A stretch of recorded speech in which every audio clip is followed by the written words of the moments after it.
Hello everyone, कैसे हो आप सब। I hope you all are doing well.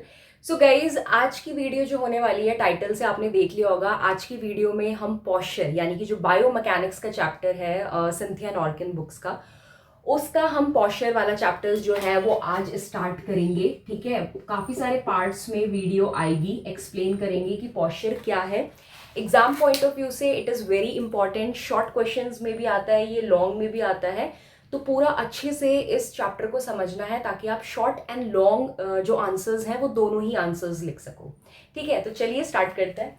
सबसे पहले है पॉस्चर। अगर आपसे कोई पूछे कि पॉस्चर क्या है, तो अगर सिंपल लैंग्वेज में आपको किसी को समझाना है कि पॉस्चर क्या है, तो आप ये कह सकते हो कि जब हमारी बॉडी और जो हमारी बॉडी के सेगमेंट्स हैं, अगर वो एक प्रॉपर अलाइनमेंट में है, या अगर एक वो प्रॉपर ओरिएंटेशन में है, या प्रॉपर भी नहीं, अगर वो किसी अलाइनमेंट में है, किसी ओरिएंटेशन में है, तो उसको हमने पॉस्चर बोला है। यानी कि सिंपल भाषा में अगर समझाऊं तो पॉस्चर क्या है।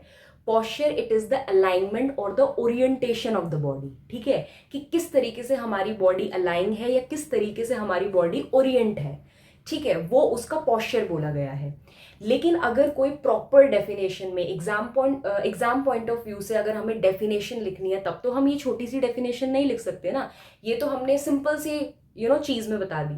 एज अ मेडिकल स्टूडेंट अगर इसको प्रॉपरली एक्सप्लेन करना है, तब पॉस्चर की डेफिनेशन क्या होगी।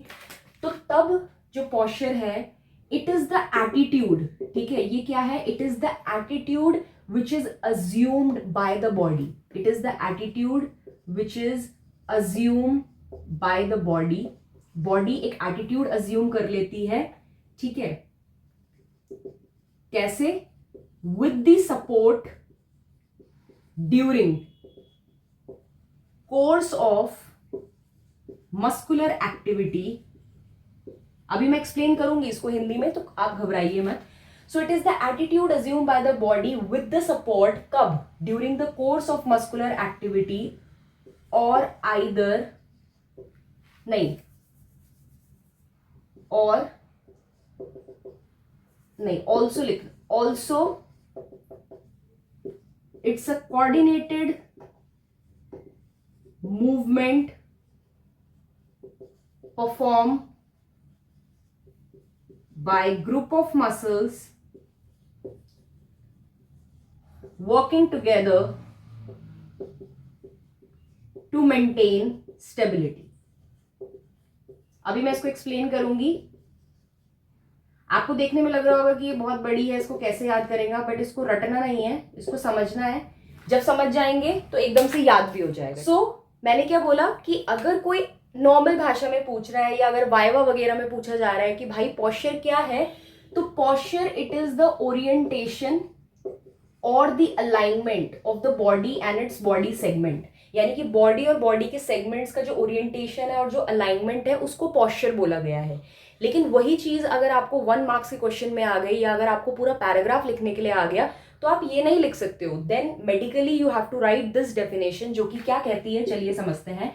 पॉस्चर क्या है, it is the attitude assume by the body. Suppose अगर मैं इस तरीके से खड़ी हूं तो ये मेरा पॉस्चर है, या अगर मैं नॉर्मल स्टैंडिंग ऐसे खड़ी हूं तो ये मेरा पॉस्चर है, या अगर मैं बैठी हूं तो वो मेरा पॉस्चर है। यानी कि वो एक एटीट्यूड है जो कि मेरी बॉडी ने अज्यूम किया है विद द सपोर्ट ऑफ, किसकी सहायता से, कोर्स ऑफ मस्कुलर एक्टिविटी।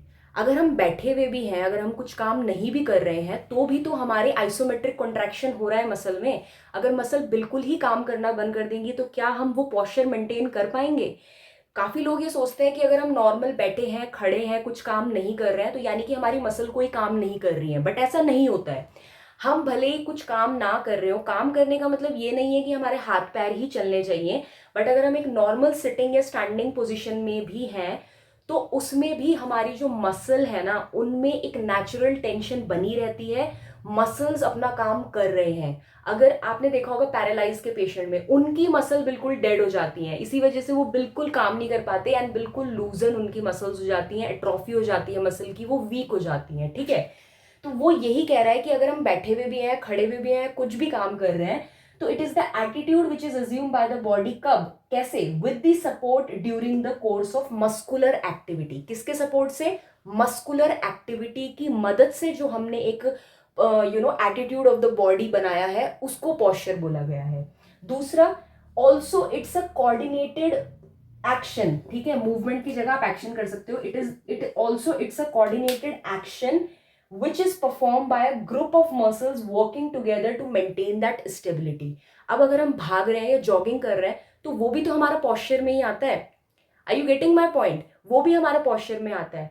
तो उस दौरान भी जो एक कोऑर्डिनेटेड एक्शन हो रहा है ग्रुप ऑफ मसल्स का, यानी कि जो टुगेदर इतनी सारी मसल्स मिलकर के जो एक कोऑर्डिनेटेड एक्शन करा रही है टू उस स्टेबिलिटी को मेंटेन करने के लिए. अगर हम भाग रहे हैं तो हम ऐसे ऐसे उसमें डिसबैलेंस नहीं हो रहे हैं, हम प्रॉपरली उस भागने वाले पैटर्न को मेंटेन करके रख रहे हैं, यानी कि स्टेबिलिटी को मेंटेन कर रहे हैं.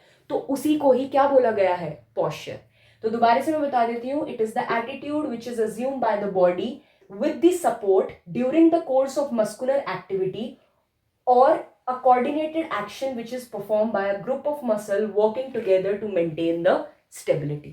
तो ये डेफिनेशन थी हमारे पॉस्चर की. लेकिन अगर वाइवा वगैरह में पूछा जाए तो सिंपल आप बोल सकते हो that posture it is the orientation और the alignment of the body and its segment. ठीक है, इतनी चीज क्लियर हुई. तो ये डेफिनेशन हो गई. उसके बाद क्या होता है कि यूजुअली हमारे पॉस्चर में दो टर्म्स हमें देखने के लिए मिलते हैं. एक हमें देखने के लिए मिलता है स्टेबिलिटी और एक हमें देखने के लिए मिलता है बैलेंस. और आम भाषा में लोग सोचते हैं कि ये एक ही है और आम भाषा में इनको एक बोलना सही भी है, लेकिन एज अ मेडिकल स्टूडेंट इनमें डिफरेंस है और वो हमें पता होना चाहिए. ठीक है, सबसे पहले बात करेंगे स्टेबिलिटी की. देखो आप यहाँ खड़े हो, ठीक है, पीछे से आपका दोस्त आया, आपके दोस्त ने आपको धक्का दे दिया. ठीक है, आपने क्या किया? एक स्टेप आगे लिया और अपना बैलेंस बना लिया. या फिर आपका दोस्त आ रहा था, आपको पता था कि भाई ये मुझे धक्का मारेगा, तो आप पहले से ही प्रिपेयर थे कि ये मुझे धक्का मारेगा. उसने धक्का मारा, आप ऐसे गए और आप ऐसे ही वापस आ गए, आपके पैर नहीं हिले.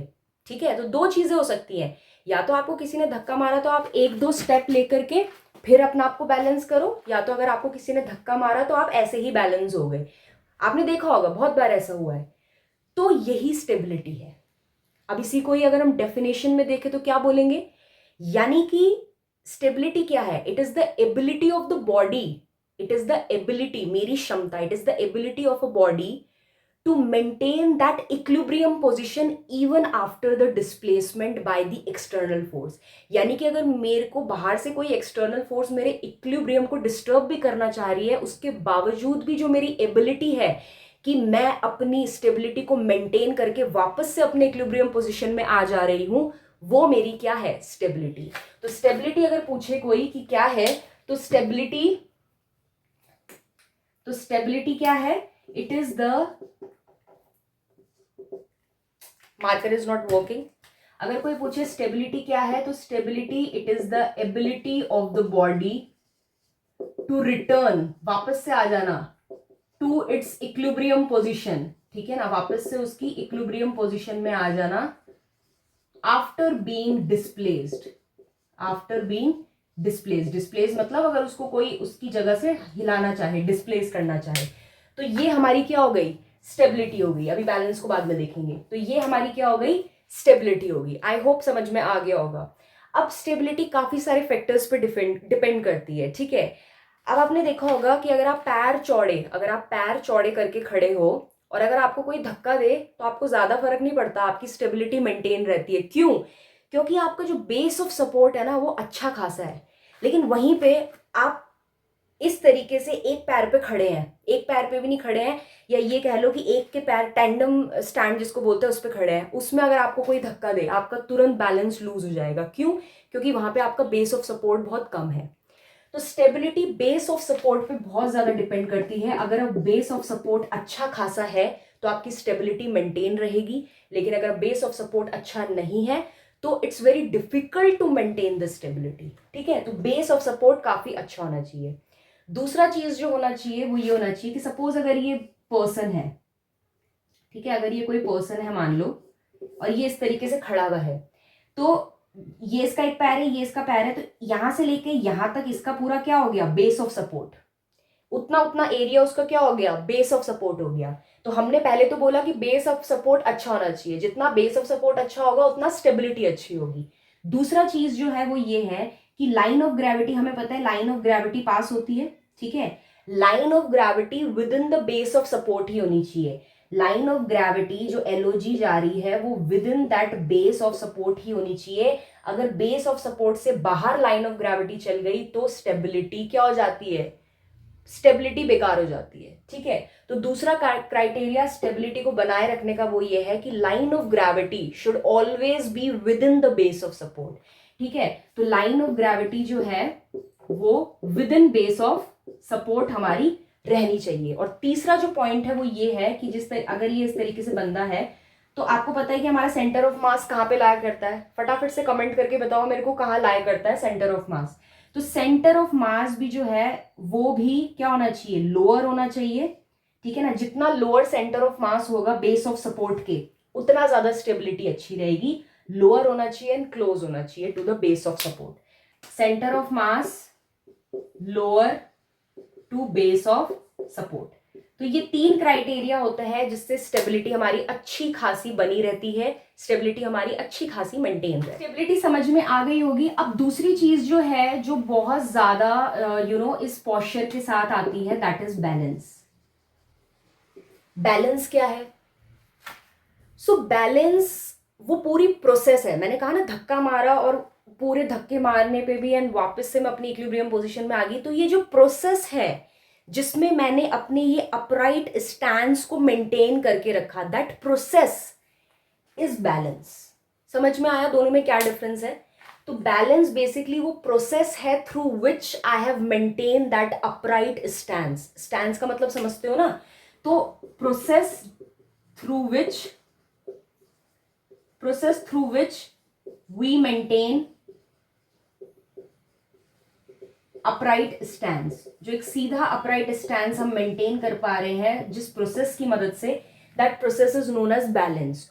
Also it is the ability to maintain that equilibrium. यानी कि ठीक है, मैंने पूरा बताया कि मेरे को किसी ने धक्का मारा, मैं ऐसे करके गई, ठीक है, एंड मैं फिर वापस से मैंने उस स्टेबल, तो ये जो मेरी एबिलिटी है कि मैं वापस से इक्विलिब्रियम पोजीशन में आ गई आफ्टर बीइंग डिस्प्लेस, वो तो मेरी स्टेबिलिटी है। लेकिन बैलेंस जो है इट इज द एबिलिटी कि वो मैं इक्विलिब्रियम मेंटेन करके पा रही हूँ। अब मैं इक्विलिब्रियम में आ गई ना, इसके बाद मैं इक्विलिब्रियम में आ गई, अब इसी इक्विलिब्रियम को मैंने मेंटेन करके रखा है, वो एबिलिटी है मेरी बैलेंस की, कि मेरे अंदर कितना बैलेंस है। समझ में आया?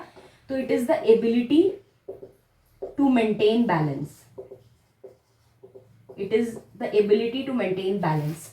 रटना नहीं है, अगर आप एक एक वर्ड को समझोगे ना तो आप खुद अपनी लैंग्वेज में इसको लिख सकते हो। तो आप बोल सकते हो कि balance it is a process through which we maintain the upright stance, और आप ये भी कह सकते हो और it is the ability to maintain, it is the ability to maintain the equilibrium. उसी इक्विलिब्रियम को मेंटेन करके रखने की एबिलिटी इज बैलेंस। ठीक है, और वो कैसे आप कर रहे हो, दैट इज स्टेबिलिटी। इसी में तीसरा पॉइंट आप ये कर सकते हो कि it is the ability to maintain the LOG within base of support. कान चाहे ऐसे पकड़ो चाहे ऐसे पकड़ो, एक ही बात है। ठीक है ना? तो या तो आप ये लिख सकते हो कि it is the ability to maintain the equilibrium, या तो आप लिख सकते हो it is the ability to maintain the line of gravity within the base of support. अभी मैंने बताया ना कि इसमें क्या है कि लाइन ऑफ ग्रेविटी हमेशा बेस ऑफ सपोर्ट के अंदर ही होनी चाहिए। अगर यहाँ पे line of gravity, base of support अगर इधर रह गया और लाइन ऑफ ग्रेविटी अगर इधर चली गई तो ये स्टेबल नहीं है, ये स्टेबल है। तो एक ही बात को कहने के 10 तरीके हैं। ठीक है ना? तो ये हमारा हो गया बैलेंस। ये सब हमारा क्या हो गया, बैलेंस। इस वीडियो में हमने बेसिकली एक इंट्रोडक्शन देखा अबाउट द पोस्चर, कि पोस्चर की डेफिनेशन क्या है। एंड पोस्चर जो है वो बेसिकली 2 वर्ड्स जो है वो बहुत ज्यादा पोस्चर में यूज किए जाते हैं कि स्टेबिलिटी क्या है, बैलेंस क्या है। इवन वाइवा में पूछ लिया जाता है, तो दोनों का डिफरेंस आपको पता होना चाहिए एज अ मेडिकल स्टूडेंट। इसके अलावा एक चीज और होती है कि पोस्चर कितने तरीके का होता है। तो पोस्चर 2 तरीके का होता है, एक होता है स्टैटिक पोस्चर, एक होता है डायनेमिक पोस्चर। स्टैटिक पोस्चर, नाम से ही पता चल रहा है स्टैटिक। स्टैटिक का मतलब यह है कि वो मूव नहीं कर रहा है। तो स्टैटिक पोस्चर में क्या रहेगा कि आपका जो बॉडी है या बॉडी का जो सेगमेंट है वो मूव नहीं करेंगे, और वो एक उन्होंने अपना एक एटीट्यूड बना करके रखा है, एज्यूम करके रखा है, एंड प्रॉपर उसमें मसल एक्टिविटी सब हो रही है, लेकिन वो मूव नहीं कर रहे हैं। ठीक है, ठीक है। तो इट इज द, जब आपकी बॉडी एंड बॉडी के सेगमेंट जो है वो मूव नहीं कर रहे लेकिन वो इक्विलिब्रियम में है, तो वो आपका जो पोस्चर होता है वो आपका होता है स्टैटिक पोस्चर। ठीक है, that is a static posture. And dynamic posture का मतलब होता है कि आपके जो बॉडी एंड उसके सेगमेंट्स जो है वो मूव कर रहे हैं, एंड मूव करने के बावजूद भी दे आर इन इक्विलिब्रियम। तो स्टैटिक के एग्जाम्पल क्या हो जाएंगे, जैसे अगर हम सिंपल सोफा पे बैठे हैं या अगर मैं सिंपल ऐसे खड़ी हूं, तो ये सब स्टैटिक के एग्जाम्पल हैं। जबकि डायनेमिक में अगर हम जॉगिंग कर रहे हैं या वॉकिंग कर रहे हैं, तो ये सब एग्जाम्पल हमारे डायनेमिक के। ओके गाइस, आई होप ये आपको वीडियो इंटरेस्टिंग लगी हो। Do subscribe to my channel, और नेक्स्ट वीडियो जो आएगी वो थोड़ा और हम डिस्कशन को फर्दर आगे लेकर के जाएंगे, जिसमें कि हम ये पढ़ेंगे कि हम पॉस्चर की स्टेबिलिटी के क्या क्या मैकेनिज्म हैं and muscle synergies and all of that. So till then, bye and take care.